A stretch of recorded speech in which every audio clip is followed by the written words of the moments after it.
మెట్ల మీద అయ్యా ఫోటోగ్రాఫర్ గారు పక్కొచ్చారు, ఇంకా పక్కొచ్చాయి స్వామి కూర్చోడు బరువు.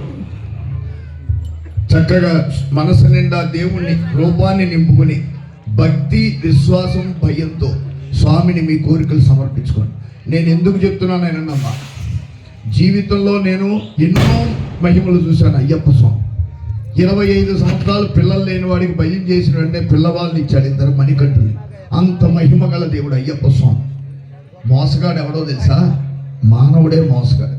దేవుణ్ణి అడ్డు పెట్టుకుని వ్యాపారం చేస్తూ, దేవుణ్ణి అడ్డు పెట్టుకుని కబుర్లు చెప్తూ, దేవుణ్ణి అడ్డు పెట్టుకుని అహం పొందుతున్న మానవుడే తప్పు.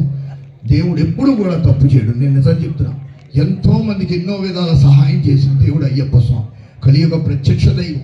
ఎందుకంటే సృష్టిని రక్షించేది 3 శక్తులు, బ్రహ్మ విష్ణు మహేశ్వరు. ముగ్గురు మూడు పనులు చేస్తారు. అలాంటి 2 శక్తులు తనలో విముడ్చుకుని ఈ సృష్టిని అంతా కూడా రక్షిస్తున్న మహానుభావుడు ఎవరు అంటే అయ్యప్ప స్వామి. నేను ఎందుకు చెప్తున్నాను, స్వాములు మాల వేసుకుని ఎలా కులాలు ఆడుకోవద్దు, అహం పోవద్దు, కులాల పిచ్చ తీసుకురావద్దు, మతాల పిచ్చ తీసుకురావద్దు, డబ్బున్నవాడు లేనివాడు అనే భావన పెట్టుకోవద్దు. సర్వం అయ్యప్ప కులం, మనందరం అయ్యప్ప కులస్తులు, మన దేశం శబర దేశం అనే భావన